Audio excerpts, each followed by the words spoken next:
Okay, so hi, my name's Clara. I have been teaching for nearly 9 years now. I was head of photography at Parliament Hill School for 8 years. And I've just started teaching photography at King Alfred School, both based in North London. So I've been studying photography since I was 15 years old. It is my passion and my specialism. So I am really enthusiastic about sort of pushing the photographic medium in like a fine art form, but also in sort of its role that it plays within visual culture as well. So I do get quite excited about sort of final pieces. But the reason I chose to do this presentation, particularly on photography final pieces, is that, first of all, it's a very frequently asked question. So students are like, what if I want to present just straight digital images? What am I going to do for 2 days? Or with A-level 3 days, what am I going to make? And you know, that does happen in photography, that they're just strong images. And I've also had teachers asking me the kind of the same thing. And it's how I felt when I first started teaching it, whereas in like art, it's so clear. You know, you can draw for 10 hours and make something amazing. You can paint something for 10 hours and make something amazing. So yeah, it's something that I have kind of got really into. So these are just some examples of sort of successful photography outcomes that I've done throughout the years. They're usually presented in a series. So you obviously don't just make one photoshopped image. You'd make like a series of, 8 sort of images. But there are things like Photoshop, collage, darkroom prints, cyanotypes, chemigrams, embroidering into photos, 3D sculpture, paper sculptures, film, animation, GIFs, installations. And one of my favorites, which I'm going to spend quite a bit of time on talking about, is actually photo books, zines, and magazines as well. But I guess what's really important to note is that we all know that final pieces are not they're not made within a vacuum. They are part of the course, but actually 3/4 of the grade is what they do beforehand. There's lots of things to consider. They've got to do contextual research. They've got to sort of test it. They've got to show evidence of refinement as well. So you don't want to make such a big deal out of the final piece that they end up sort of making something that's disconnected from all the work that they've been doing. And you also don't want it to be gimmicky as well, because there are a lot of students out there who just love photography, for just straight photography. And, I remember I had this student who was doing a street photography project, candid street photography. And I showed her this example of a sculpture that a student had made. And I, said, oh, this is an exemplar. She got a 9, blah, blah, blah. And then she kind of slipped through the net. And then for her final piece, she was making a sculpture, absolutely hideous. Like I don't want to shame the student. I've still got an image of it, but it was really, really bad. I felt awful that I'd given her this impression that, to be successful, you should make something really daring, like a sculpture, when she had never tested making a sculpture and it really wasn't relevant. So we really have to sort of know what our students are good at, what they're really passionate about, and also give them plenty of time to test the ideas kind of beforehand. So one of the ones oh yeah, so before I just go on to talking about some of my favorite final pieces, just some sort of frequently asked questions or concerns that students have asked me, and I don't know if teachers also don't know the answer to this, so I just thought I'd quickly mention it, is that all photographs should be taken before the exam, obviously not during, so that's what's different to art in that sense. The thing is with photography and art as well, is that if students did say want to present a series of straight images, they can actually spend the 2 days doing sketchbook work. However, I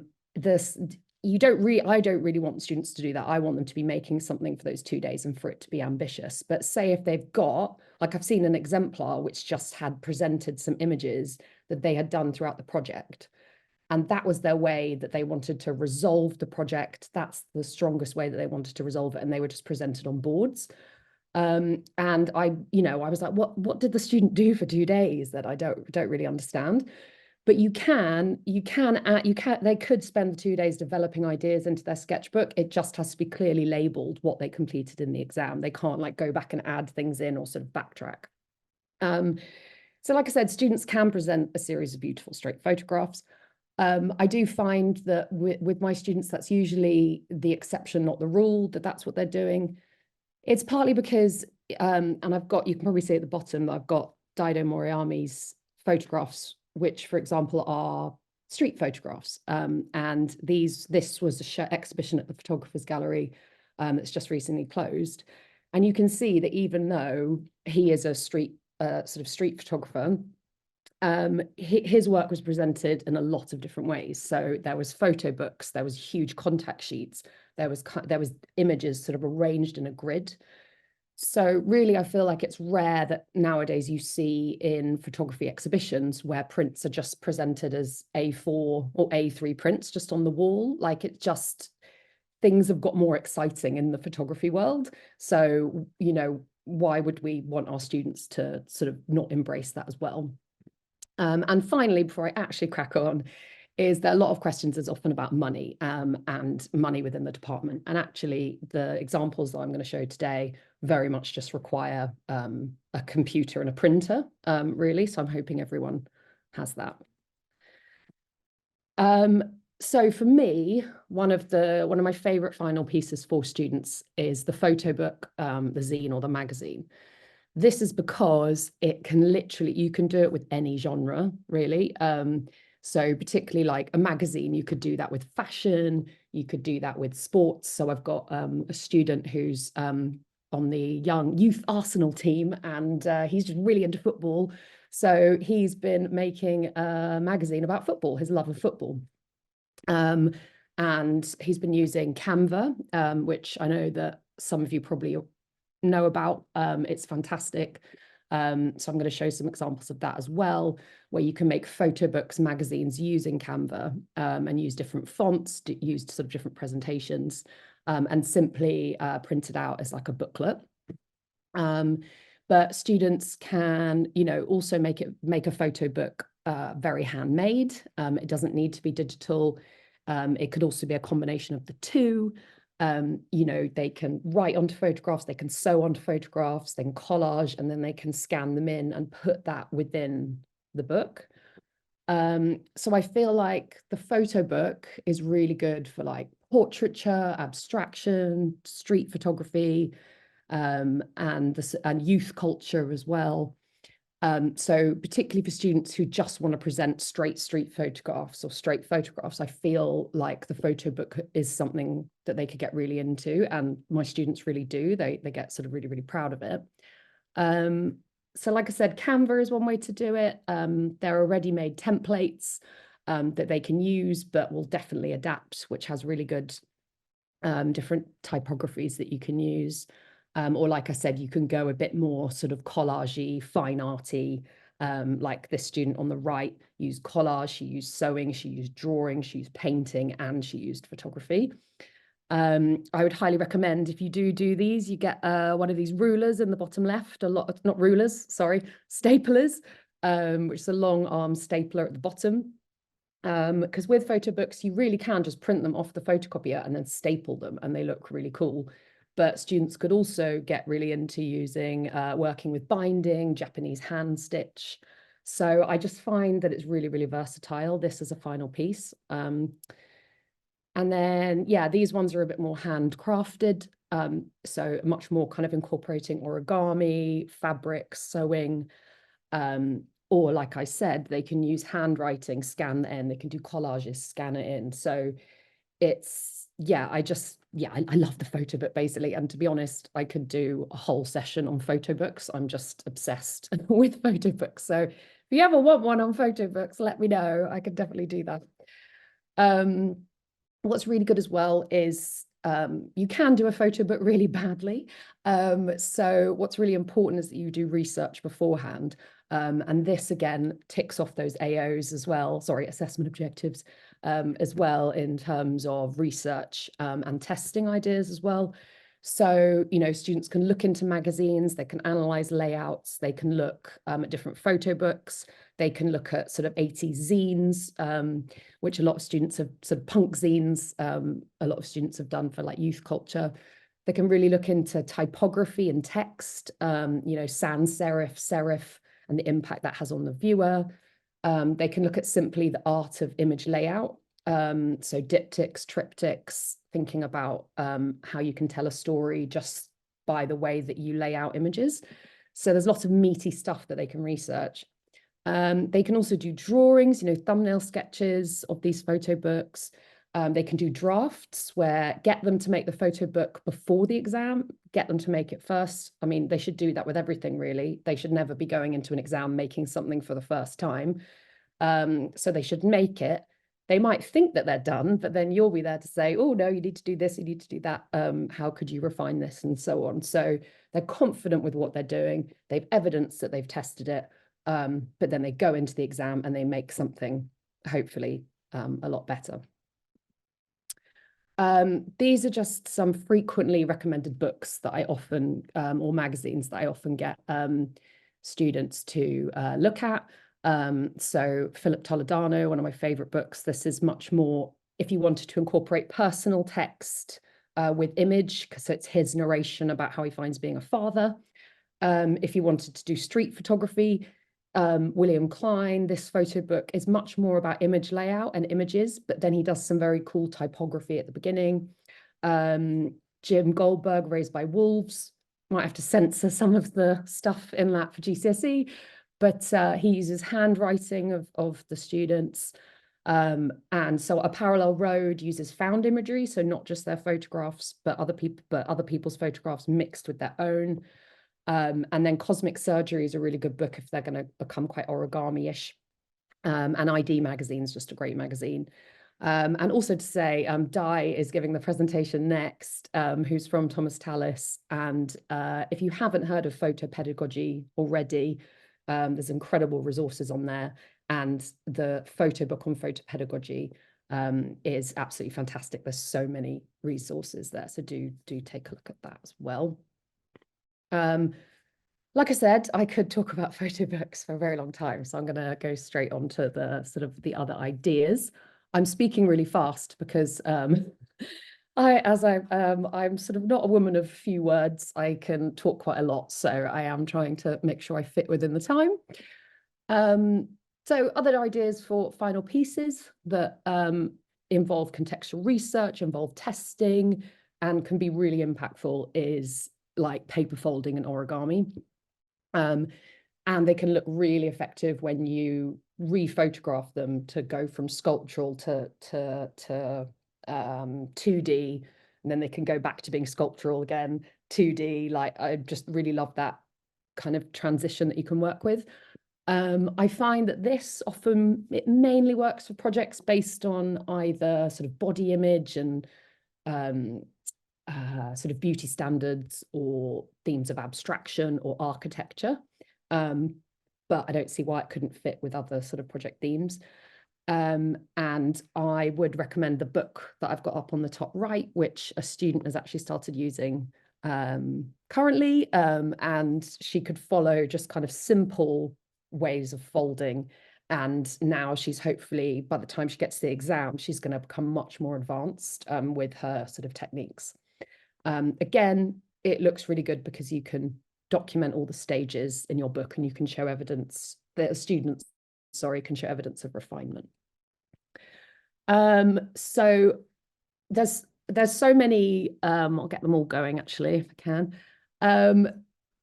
So a lot of students have loved working with films, and this is something where I suppose you do need, well, you need Photoshop, which I think all departments should have. So if you don't, you should go to the head teacher and ask for Photoshop. And you can also make more advanced films with obviously Adobe Premiere Pro. But if students are going to make films, I often get them started on making GIFs, which are really easy to make. They're obviously just like in a loop. They're only like a few images that you include. And I actually had a student once, she actually made a final film off these, and she put music over the top, and it was really lovely. But actually, we also just presenting like GIFs on a sort of presentation and then watching them kind of just go over and over and over again can also just be really beautiful. But again, they can do thumbnail sketches with these. They can start off simple so that you can see whether they actually like working with it. And then they can become more advanced in terms of making a film. And, you know, teenagers love making films, particularly when they get to put their favorite song over the top, or, you know, it engages lots of different things that they love. This was, I don't know if these are working. This is a lot more advanced. Oh, sorry. This is a lot more advanced. And to be honest, I was amazed that she made anything like this. But again, this is an example of using GIFs and then sort of making like a final kind of film with it. And the thing is, like, this would take hours. So she really utilized those hours, but she tested this beforehand. But, you know, again, this is more of like a high ability student, I would say. The one before it's not actually that hard to make those sorts of GIFs. This is much more advanced, I would say. What I also really like using is image transfer. Again, this doesn't work for every project. It's also, again, it's cheap. You just need a photocopier. It works on laserjet or inkjet printers. You can use a glue called Mod Podge, and then there's another glue which we have at my school, which I've forgotten the name of it now. But you do need to coat it, put it on the wood, which we've got here, and it does take 8 hours to dry. So again, you would want students to become very experienced with this. Again, it's limited to certain projects, I think. Again, you don't want this to become gimmicky. I think it actually really suits, you know, like nature projects, obviously, but also street photography. So the student on the left was looking at nature and portraiture and how the two are sort of combined. And the student on the right was looking at street photography. So we kind of made it a bit like an installation where I haven't actually got the final, I lost the final image, but she'd graffitied on top of those planks of wood. And again, I would say, you know, we got these off DT, so having collaborations with other departments can be great. Got this wood off the DT department. Also estates or the sites team, I think, gave us these planks of wood. And it does require patience, this technique. You also need Vaseline, I should have mentioned. But you do have to then you have to rub off the paper with kind of sponges, and you have to use your finger to slowly rub it off. Sorry, I was just doing it and I realized you can't see me actually doing it. But you have to slowly rub it off, and then you have to use Vaseline to get away the kind of the fog. So you do need a relatively patient student to do this one, but it can be, again, really impactful. And again, when you photograph it and make it flat again, it also can look really, really great. Just say that Photoshop is obviously maybe one of the most commonly used things. So it's impossible for me to show all the things students have done with Photoshop. But I just wanted to show the ones that, again, I think are really successful, lots of different abilities, and actually take hours to make them look good. And they should definitely test beforehand. So I am happy to, I've got some of these resources on how to do these things, which I'm happy to share at the end. I might need to make some resources to share because I just kind of show the students in the moment, but I can definitely make some and share them with the recording. So there's levitation photography and cloning photography, which is actually the same process, that layering images on top of one another and rubbing out the one underneath and using a tripod and so on. To do it well, you do need to be really patient and precise. So you'd want students to test it out beforehand on maybe a simpler shoot and then get a more advanced shoot. Extreme airbrushing and bloating tool is good, particularly for things when you're looking at beauty standards. And the one on the bottom right is actually, you just use the selection blur average tool to like turn it into looking like a cartoon, basically. Requires the patience of a saint, I think. Don't know how the student had the patience to do this, and it mainly works with things that are like architectural. But like I said, I'm very happy to share this because actually a student taught me this technique from what she'd learned at Fortismere school. So I know how, useful it is to share these. And then for perhaps mirroring is actually a really simple thing to do, but really, really effective. So again, if a student isn't that confident or that sort of patient with something, mirroring is like an instant gratification kind of technique. But you could spend hours on mirroring like these images and creating like something really, really strong. So again, for maybe students who I hate saying lower and high ability, those words, but we all use them. But mirroring, I think, can just be really impactful. Sorry, Clara, just to say Yeah. we'll run out of time. Oh no, I've got yeah, can I just quickly show this? Oops, this last thing. Yeah. One other just very quick thing is I wanted to say is that if you're struggling with students who are coming up with sort of resolved, refined ideas, one thing that I do is combining photographers technique, where they could use a photographer they've looked at before and responded to, and then a new photographer, but I called it the combined response. So this was a student who'd done a chemigram, then they'd done a collage, and then they merged the two ideas together. And you can see that it really started to become a strong thing.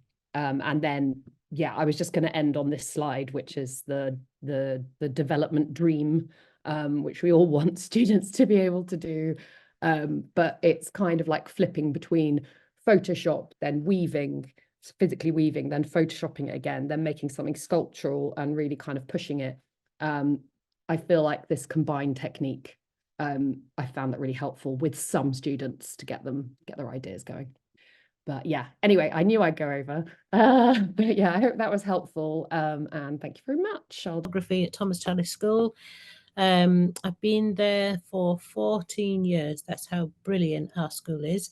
And the presentation that I'm about to show you, it's I won't read the writing as we're looking at the presentation, but we have an ethos where we we like to say to the students to treat the photography studio as we like them to think of themselves as artists, and they're doing a lot of experimentation. Thank you.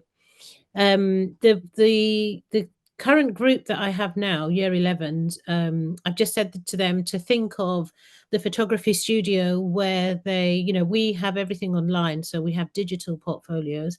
So I say to them not to not to think about the grades, not to worry at the moment, but just to focus on having a play and enjoying what they're doing. And they obviously, we have to monitor the quality of what they're doing, but if they want to I wanted to say, someone said something about the resources. I'm not good with Photoshop. I did a course, an absolutely brilliant course. It cost me almost £500 to do this course, and I was great at it for a while, but because I didn't use it, I didn't kind of practice on a regular basis, so it wasn't that great. And now things come back to me, but I encourage the students to kind of play and to make mistakes and to find out how to use it, either through the guides. We do have some guides, but I think it's very much hands-on, and we encourage them to work hands-on. Thank you. This is something that so there are three teachers that teach GCSE photography, and I think we all have our own specialisms. I very much into the darkroom, and I studied film and video, fine art, photography, and I'm very much into experimenting, so I'm encouraging the students to experiment.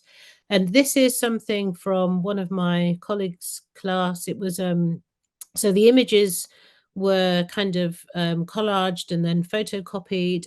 So these were copied onto a photocopier where you can kind of print double colors. You can kind of print in the same color and then put the paper back in and then print another color.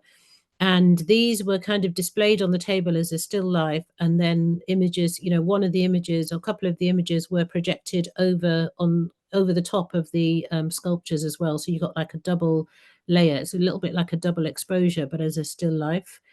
So that, yeah, thank you. That was, so we've got a few experiments with Photoshop as well. So again, I'm not really great at Photoshop. I can help a little bit. So this is a student that was responding to one of the artists. The project was constructing landscapes. In a second, I will put our our GCSE website in the link so that you can have a look. And this is one of the photographers that he responded to.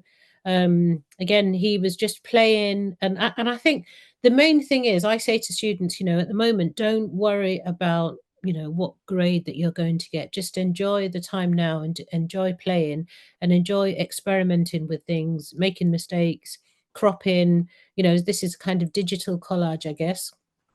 Thank you. So this was a student, I think, yeah, this is the same student. So they had a project called Face Value. It was all about portraiture, and they had a homework where they had to respond to a couple of photographers.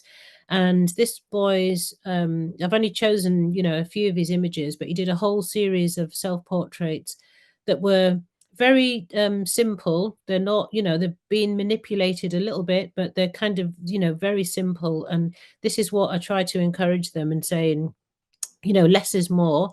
And he just went home. He had, a couple of props, mainly the round mirror, and then just had a play, just enjoyed himself, just had a play. And, the images that he ended up with were just really beautiful. And I think the beauty is in the simplicity of the images as well, and the material. So the materials were just an iPhone and a room in his house, blank wall, nothing, nothing major, but it's just how he's looked at the photographer, researched the photographer, and then responded. Thank you. So this is another student, again, responding to the Constructing Landscapes project, and these are his images that he took of rocks and water when he was on holiday. And then he, just experimenting in, this is all Photoshop, just changing the colors. He had a couple of images that were black and white, and then, we were looking at diptychs. So we did the students took the photographs. We used an app, I can't remember the name, but I will find, it will come back to me. And then we had them kind of think about sequence in their images. So he had these two photos next to each other as a diptych, two images that are kind of similar or contrasting side by side. And then he kind of recolored those in Photoshop. And that was a kind of first experience for him using Photoshop. But again, we would just encourage him to kind of play and enjoy what he was doing. And he ended up with a whole sequence of images that were kind of similar to this, really beautiful. Thank you.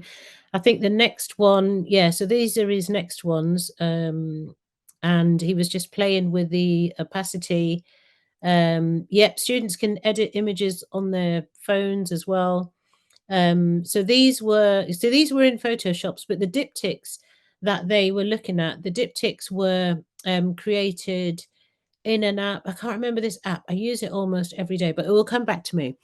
So he just played with the opacity in that one, and it's great because we're encouraging them to use their phones, because when they're taking photographs, it's kind of we're encouraging them to use whatever camera that they have next to them. So if that is an iPhone or a phone, then that's what they use. So, we try to make sure that there are no barriers to what they're doing. So this was his work, and, the whole body of work was just very subtle and very kind of like elegant, because he didn't over egg his pudding. He just had very simple images.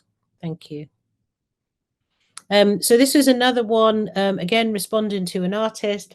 This one was responding to two artists, because the images that he'd taken some images both around the school site and also outside of school, of just beautiful architecture. And he made the images look, they were just kind of like graphic images, even though they were photographs, but it's the way that he edited them on Photoshop was really interesting, because it was quite simple. So these images, again, they were kind of chopped up on Photoshop. I think he was responding to Hiroshi Sugimoto, I think. And then yeah, they're just experimenting with Photoshop. He was a little bit more confident with Photoshop, and again, produced a series of images. We always get them to, I'm going to speak about that in a minute, Illy. I think it's Illy or Lily. So we always get them to start off with their own photographs as a base, and then they kind of think about how they respond to the artist, but they have to make it their own. So they don't do kind of like any pastiches or kind of any plain copies. They have to think about what they want to incorporate as well. So, you know, they're not allowed to just copy. They have to kind of think outside the box, and they have to play around a bit. And because we were looking at Daphne Talmor as well, this student also created some slides from these photographs as well. So he did little handmade slides and then projected those as well, kind of like over the top. Thank you. So these are the images, as you can see, like close up. Some of them are really quite out of focus, but that was his intention. Being inspired by the artist that he looked at. Thank you. These are images that were kind of fragmented, so they're really simple to do. So these are images that were they were taken in 2 different countries. So the student was responding to landscapes from here and from, I think it was Morocco, and layering the images. So there were kind of a physical kind of collage, which is then just been copied onto the copier. And then the next one, I think it was just, again, experimenting in Photoshop. Thank you. Highlighting the some of them really intensifying the colors as well. But these are quite easy to do, but it's not about doing something that is just simple. You had to think carefully about which images went where and which parts of the building that you had to cut out and make a collage. And sometimes, the students, as Clara was saying before about the student that made the structure, thinking, it's so easy, I'll just kind of just put this there, put that there, bish, bash, bosh, and then that's a final piece. And we're constantly teaching students that they have to kind of develop and, experiment further. And they have to, every time they're doing something, they're developing. And, some students say to me, years ago, I remember a student saying, you're never happy. And I was like, no, because there's so much more that you can do. There's so much more experimentation that you can do. And, we'll show them something, and then they can, they usually start to get more confident. And then, they will create something, and they will play around with something, and they have lots of happy accidents where they, kind of like where they're developing their own ideas. Thank you. So these are some experiments that have been created in the darkroom. We have, we're quite lucky to have a darkroom. So this is a student, a little bit like yours, Clara, where we had the student look at 2 different, 2 different sorts of things. So this was, again, constructed landscapes. You can see probably more clearer on the right-hand side where he's taken images of a kind of landscape, which is close to him, and then the image that looks like an upside down St. Paul's kind of place. So he kind of cut some images out, he made masks, and was just in the darkroom a lot. And he created a whole series of images which were just kind of development of his experiments where he was just playing around. And he just had a fantastic time. And again, it encourages the students to be just very, they can kind of work in a very organic way, but very kind of independent. They're just in the darkroom, just messing around. What would happen if, I always say to them, this is something that I'm really keen on the students doing, is what would happen if I did this? What would happen if I did that? And sometimes students can be really precious about their work, and they don't want to spoil it.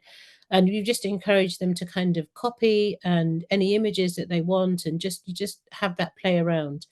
So we are fortunate to have a dark room, but a dark room could also be a room like a cupboard that doesn't have any windows in. You'd obviously have to be you know, quite careful with the ventilation. But someone was asking before about chemigrams. So the next slide is something called Anthotypes. So these are prints that can be made without Darkroom. So this is photographic paper. And I think this photographic paper, obviously we have some in school, but this one was bought from a charity shop. And because I didn't know if it was kind of being exposed to the light or not, we just did this. So this is just plants placed directly onto photographic paper, a piece of glass on top, and then they're just left in the sunlight, you know, in front of a window. They're just left for as long as possible. You don't even have to kind of fix them. You can just run them under the tap and that will fix them. And you can see, similar to chemigrams, where you apply different chemicals to the paper, the colors change because within the plants, there's like a photosensitive liquid that is naturally secreted from plants. And that's where you get the different colors. So the different colors are just depends on the plant. So these are just, I asked the students to bring plants and flowers, leaves from the garden, and this is, you know what you get is just, again, it's just experimenting with different kinds of flowers and different kinds of leaves as well. Sorry, Di, just to let you know, we're out of time, but I'll let you finish up. That's the last slide, yeah. So that's the last slide, and it's just, we teach them lots of different techniques and processes. I forgot about this slide. So this is, again, this is actually someone that had taken photographs, and again, the one on the left is just experimenting with Photoshop, changing the color, changing the opacity, and the one on the right, that has been just colored with using the different, the photocopier. Yep, that's it. Thank you so much to Clara for proposing this session. I think it's very obvious how useful it's been for everyone and how needed it is. So thank you so much, and thank you for your contributions, Di. It's great to have you both. And it's really nice to see all the different things you are both doing with your pupils. And yeah, thank you for everyone who came. I hope you all enjoyed it. And hopefully we will see some of the first comers come again.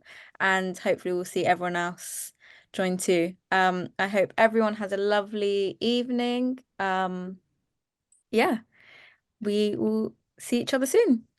Thank you. Thank you so Bye. much. Bye, everyone.